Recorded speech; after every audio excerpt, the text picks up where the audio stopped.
welcome to Ensemble Volume 16, Culture Capital. Thanks for joining us today. This is our final ensemble for this year.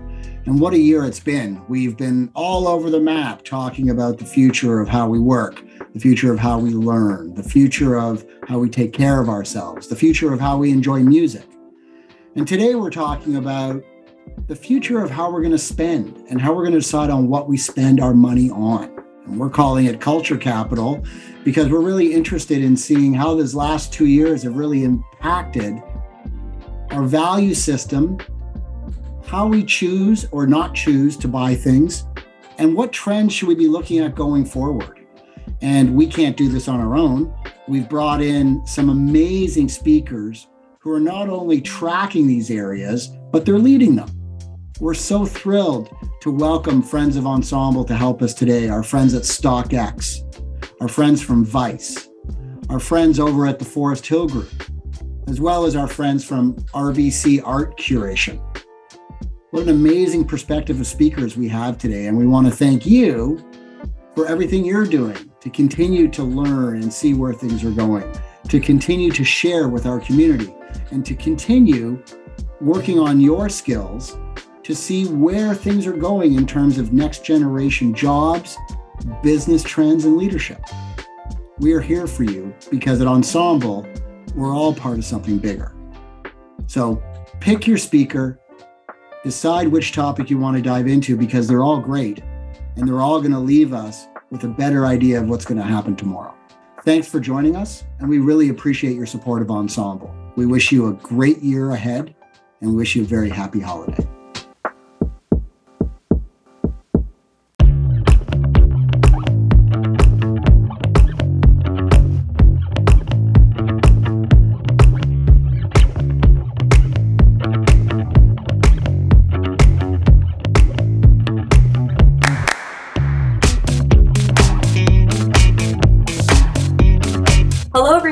And welcome to Ensemble Volume 16. My name is Vittoria Natarelli, and I'm joined today by two of the folks from StockX for a conversation on the next generation fashion economy. So joining us today, we have Jimmy Vannavong, who is StockX Canada's General Manager, and Jesse Einhorn, StockX's Senior Economist. This conversation is all about the future of fashion economy, as we know, but we really can't talk about that without first getting into how we got here. And that's that connection to the next generation consumer. So what are next gen consumers? What behaviors define them? And how are they different from past consumer populations? So yes, let's start at like a very high level in terms of the demographics of StockX, because StockX appeals to a very young, very fashion forward, very next gen audience. It's also an audience that is obsessed with what we call current culture. Current culture is the values and aspirations and ideals of this next gen consumer, the people that are really driving tomorrow's trends today. You look at their interests and you look at the things that this young current culture obsessed consumer is interested in. It's really a convergence of a lot of the biggest trends in not just fashion, but all of culture that are happening today. You know, an entire sort of sphere of culture that is all converging at this one point. And the point in question is the customer. It's really the customer that is driving these trends, and it's the one sort of integrating all of these disparate, streams of culture into one. What we're seeing is this paradigm shift within this marketplace, and really, you can almost net it into three different buckets. One, I think these consumers are, value-based shoppers. They want to spend their dollars with brands who value and align with their own, right?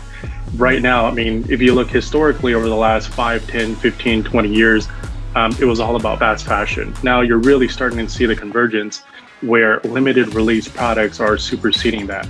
They're moving away from that. They're looking at unique, high value products with cultural significance. And I think those two kind of ladder up into the driving rise of our resale market, which is why we've been able to kind of ascend and, continue our growth trajectory going into, the next few years. These next gen consumers are really foregoing primary retail channels and going straight to secondary marketplaces like StockX to find high demand current culture.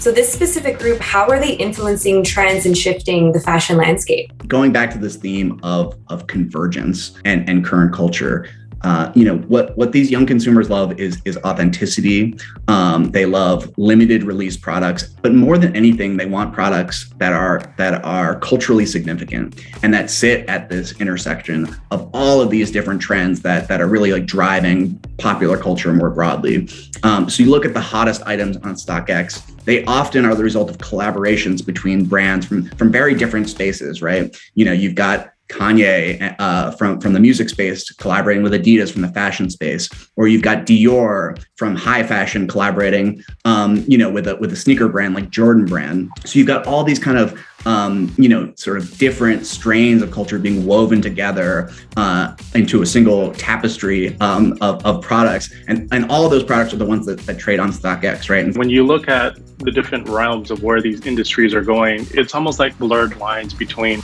what we're seeing within sneakers, within streetwear, all the way through to different categories of gaming, arts, sports, music, beauty. Most recently, Xbox just did a recent collaboration with Adidas, celebrating the 20 years of the original Xbox console that came out.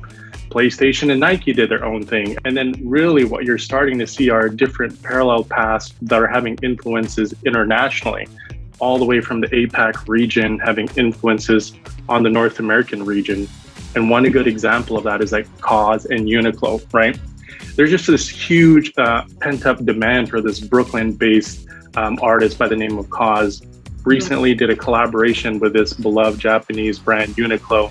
And that company has been in existence since 1949, selling casual wear, right? So you don't really see a lot of these collaborations happening, but it's really a surge that we're seeing that's happening globally. I want to thank you both for joining us for this conversation today. I want to thank you, Jimmy Vannavong, StockX Canada's General Manager, and Jesse Einhorn, StockX's Senior Economist.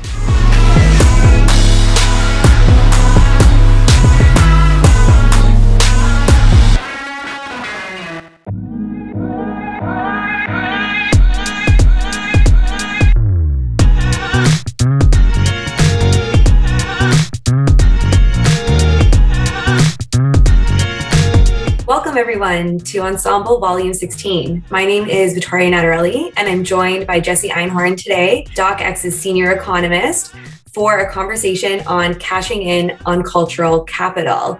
Thank you, Jesse, for joining us. It's a pleasure to be here, Vittoria. Thanks for having me. From sneakers to apparel to collectibles, a growing number of consumers are purchasing goods with future returns in mind. This discussion will explore how a new generation of consumers are using their cultural knowledge to benefit themselves financially. It will also take a look at how collaboration strategies have played a role in this trend. To get us started, how should we define the term cultural capital? What is fueling the rise of this cultural capital paradigm? The term cultural capital actually comes from the field of sociology. It was popularized by a French sociologist named Pierre Bourdieu. And what his insight was is that there are certain forms of cultural knowledge, certain forms of taste, and sort of cultural savvy that really benefit people in real material economic ways. With the rise of current culture products like sneakers and trading cards and other in-demand assets, you really have a new form of cultural capital and a new way in which young people specifically are able to convert their cultural knowledge into real financial gains. Sneakers, streetwear, trading cards, limited edition comic books, and other collectibles. What they all have is this uniquely dual character where they are one part consumable product, right? There's something you wear and something you purchase to consume and have use value on, show off to your friends. But they also have this other character, which is as a collectible financial asset, something that has long-term value, something that you have as part of your portfolio of assets. And so, whether it be a Louis Vuitton handbag or a Supreme box logo shirt or a rare limited edition Jordan, or maybe it's a rookie card of your childhood hero, Kobe Bryant. In all of these cases, these current culture products aren't just being consumed, they're also being invested in. And this is a whole new paradigm that we're really seeing take over and just resonate with a larger and larger group of next-gen consumers. So did you notice in the last, 18 months or so, total chill year and a half, that there was an acceleration of this paradigm through COVID and the lockdowns? Yeah, we did. We really saw it almost immediately. Once lockdowns began, there was a really huge surge on both the buy side and the sell side of our marketplace. You know, a lot of people were stuck at home. They were looking through their closets and looking through their old trading card collections. A lot of them rediscovered these old hobbies and these old products that now have this incredible value. So if you look at trading cards, for instance, you know, this is something where prices for trading cards, you know, doubled, tripled, quadrupled in some cases over the course of the last year. And a lot of this was timed almost exactly with the onset of the pandemic because of all these macro trends. What demographics do you see are taking advantage of this the most? And is it primarily a millennial Gen Z thing, or are we seeing the other generations participating too? The majority of people that use StockX are millennials and Gen Z. The majority are under the age of 35. At the same time, we're also seeing a lot of growth at the upper end of the spectrum. So, you know, users over the age of 35, you know, who are a bit older, a little closer, you know, full disclosure, to my age. And these generational dynamics, when you think about it, really make a lot of sense. Again, using an example of, say, Jordans, sneakers, Air Jordans, or trading cards. You know, a lot of cases, what you see here is a generational dynamic where people like me who grew up in the 80s and 90s, who were obsessed with Michael Jordan sneakers and were obsessed with Michael Jordan trading cards, you know, they've now rediscovered these same passions in their you know, older years, so to speak, and are finally have the disposable income to do something about it. So, and they're learning from, you know, their kids and the young people, you know, where to shop for those things. So they learn that, whoa, where can I get these trading cards? Where can I get these sneakers? Well, I can go to this platform called StockX. Thank you so much, Jesse, for joining us. StockX, the senior economist, has been a great conversation, and really appreciate you coming out. It was such a pleasure, Victoria. Thanks so much for the conversation.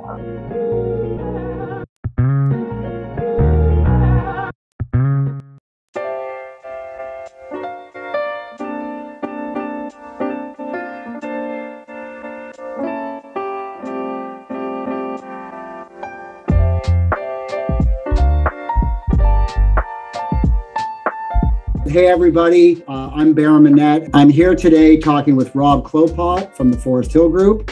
He's a North American leader and expert in residential real estate. We're really excited to welcome Rob to our discussion around cultural capital. Welcome, Rob. Thanks for having me. This is an amazing time as we think about coming out of COVID.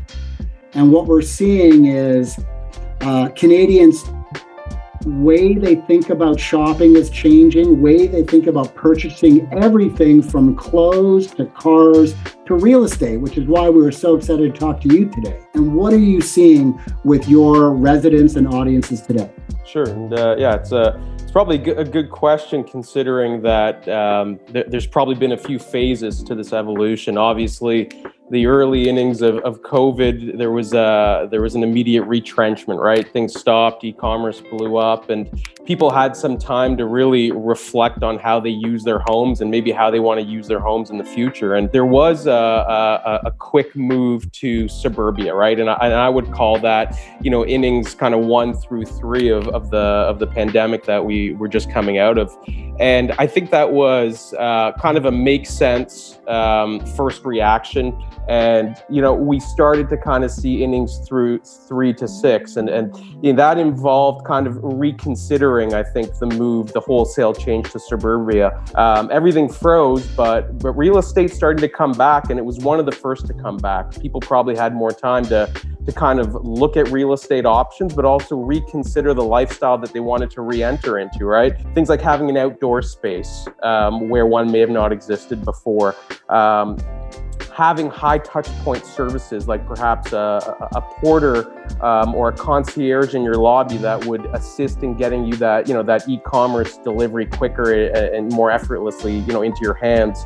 Having a certain amount of privacy that you can kind of check in and out of because you have that lifestyle at your condo community or your multifamily living community. And we started to see a new trend form, and you know, it's kind of an exciting time now because we're all coming out of this in North America. We're kind of seeing a follow through of those trends continue.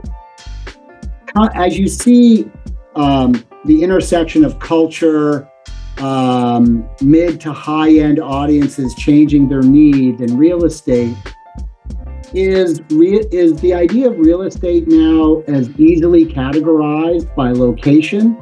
Or is the idea of high-end living, is that now more inside the building, as you talked about, more amenities, more services? So does it matter if I'm in Mississauga or downtown Toronto? Does it still matter if I'm in Miami versus Palm Beach? I mean, to some extent, it's always going to matter. You're going to find different wants and needs of the buyer depending on the location of the product. So I would say, you know, in the shortest answer to the question possible, yes, location's always going to matter. But there's a lot more asterisks to that answer now, right? We're seeing, you know, the word luxury replaced by lifestyle.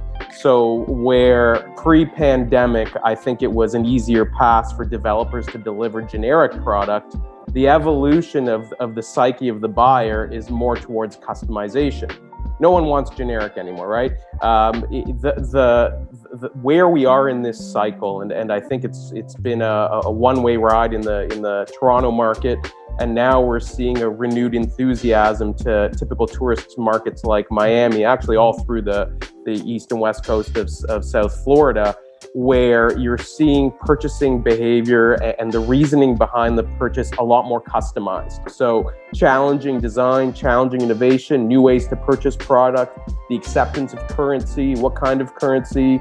Are we talking about only physical real estate, or are we talking about real estate in the meta world?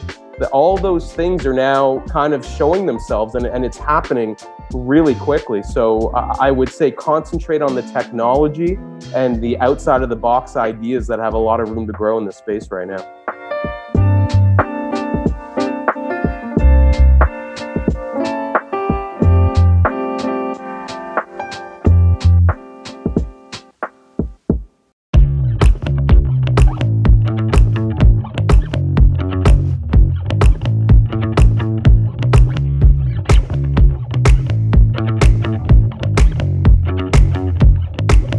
Hey everybody, welcome to Ensemble Volume 16. I'm so excited for our next guest. Please welcome Christina Posa, Insights Director from Vice Media Group. My name is Christina Posa. I'm an Insights Director as part of Vice Media Group's Information Desk. What I do and what my team does is sort of supports the business with insights and trends happening in culture around the world. Any trend is made up of micro actions. Mm-hmm. So it's great to see you break down in Vice's research all the ways that young people and next-gen audiences are putting power in their purchase. The first trend was that their purchases will provide them strength for adversity. They have gotten used to knowing that things are out of their control. They've learned to identify what is in their control, and they're really focused on those areas. Preparing for adversity means that even the things that they buy will help them feel more ready for life. So the three kind of shopping criteria that we have identified here is durability. They're thinking, will this product last? How long will it last? Assurance, does this product or service give me peace of mind? And then lastly, self-sustenance. Is this product or service helping me grow as an individual? And if it can answer any one of those questions for them, then it's a product that is helping them prepare for adversity. What do you see our young audiences doing next, indulging in next, spending their time and money and attention?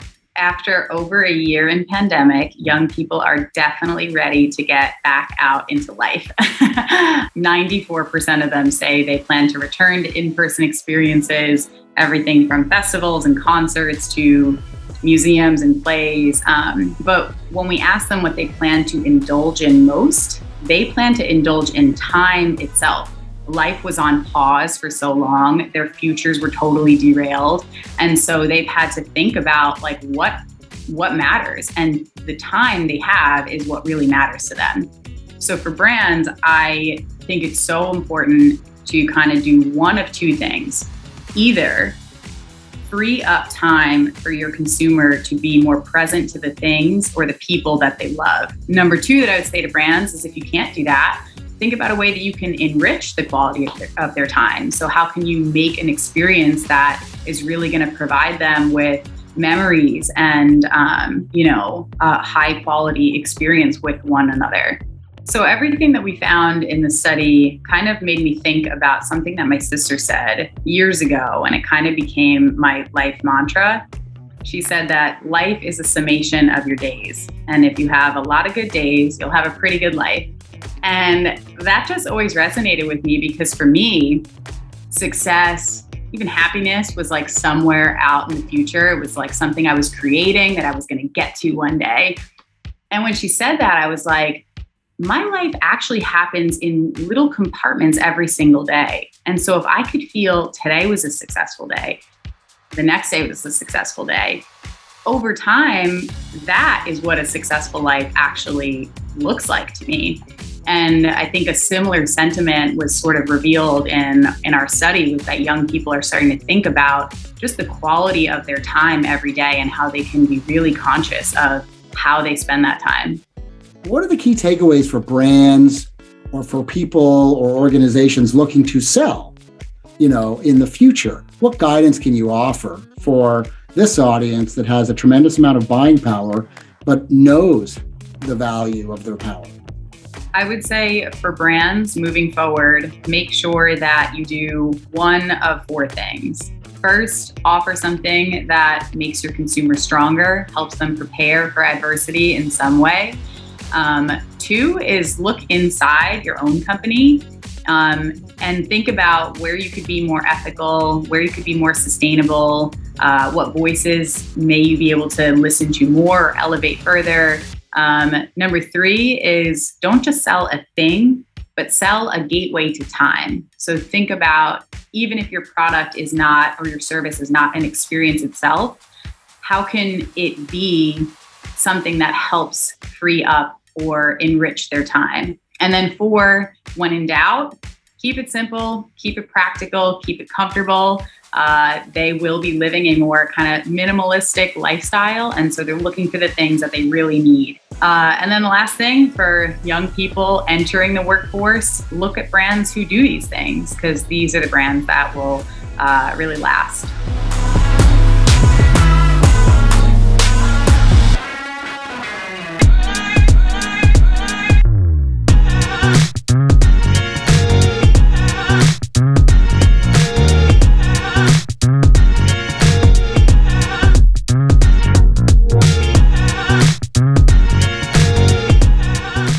I'm really excited here to introduce my colleague from RBC, Corrie Jackson. Corrie, you are the senior curator of the RBC art collection. Tell us a little bit about who you are, how you got into that role, and your path to RBC. Like a lot of roles in the arts, speckled with a lot of different jobs that have kind of led me to where I am now. My schooling was always anchored in art. I did my undergrad in studio art and art history and English, and then ended up doing a master's in curatorial studies, which is kind of more the theory and philosophy around contemporary art. That was my focus. The role that I have now at RBC is really, in a lot of ways, a conflation of so many of those different experiences.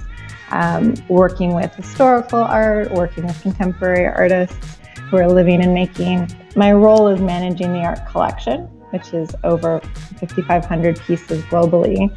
But it's also building that collection and thinking about the role of art today and how can we put art on the walls of RBC spaces to spark conversation and dialogue. And that's kind of the anchor and the core of a lot of what I do every day. I think the idea of intentional buying, if that's a term today, to artists that champion social causes, that you were saying, or artists with voices from certain communities. Are you seeing that as a longer term thread as young people interact with art and artists and grow into the next buyers? Or is that something really more for headlines?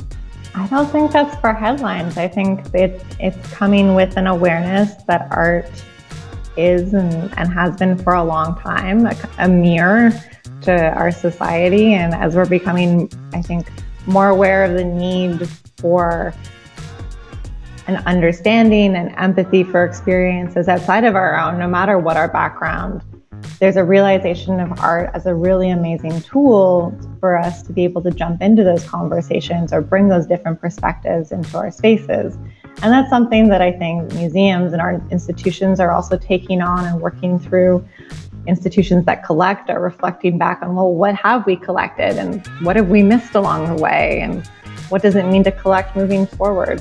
And how do we make sure that there is more diverse and inclusive artists reflected in our collections? Corrie, I want to thank you very much. The perspective and that you bring to us is fascinating, with the opportunity for art to do more work in the community and communities across our country. But at the same time, we really appreciate you helping us think about where art's going and getting more involved in it. So thanks for joining us today at Ensemble. We really appreciate your time.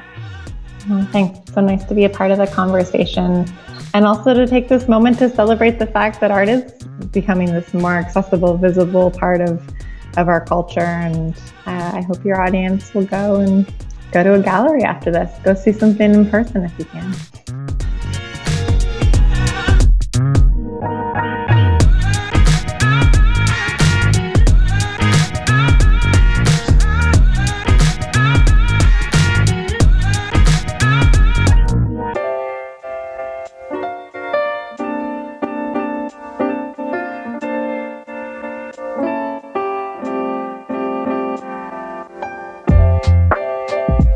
What a great set of discussions to help us understand and get a little bit more insight on where the new consumerism is going. Where are the guideposts that help us decide what we're going to buy, why we're going to buy, and how we're going to buy as we look forward, especially in the idea of goods and services that are more personal and important to us, and that help us feel better about ourselves and the world outside. I want to thank our speakers today. I want to thank the amazing folks at StockX, Jimmy and Jesse. Thank you. Vittoria, thank you for helping lead our conversation. I want to thank the team at Vice. Christina just did a great job in helping us understand the future of stuff. Robert Klopot and his team at the Forest Hill Group are really giving us an exciting window into how the real estate market is changing, and we can't thank you enough for sharing your perspectives. And then a special thank you to Corrie Jackson, the Senior Art Curator over at RBC. What an amazing vantage point to see this new point where art and artists will be changing, not only personally, but also as an industry. And we thank you for sharing your point of view and perspective with us. As I mentioned, this is our final ensemble for 2021. And the way we've structured it is what you're seeing today is the first drop of Ensemble 16.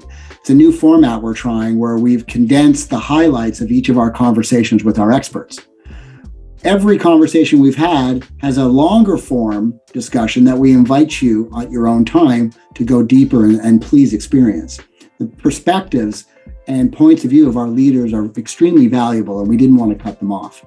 So you can find each of our full-length segments on our YouTube channel and our LinkedIn channel. I want to thank everybody on the Ensemble team through their hard work and passion who've enabled us to pivot from our beginnings as a Toronto-based event learning series into a digital learning series that has no boundaries. The work with our partners and our production team and our creative friends have been nothing short of extraordinary this year, and we appreciate all of you. Thank you for supporting us. Thank you for sharing what we do. And a special thank you to our lead sponsor and the team over at RBC Future Launch. The collaboration, trust, and support that you show us in helping to build these types of programs can't be underestimated. And we can't do this without you. So on behalf of our entire Ensemble team and our speakers and our partners, thank you for spending your time and attention with us.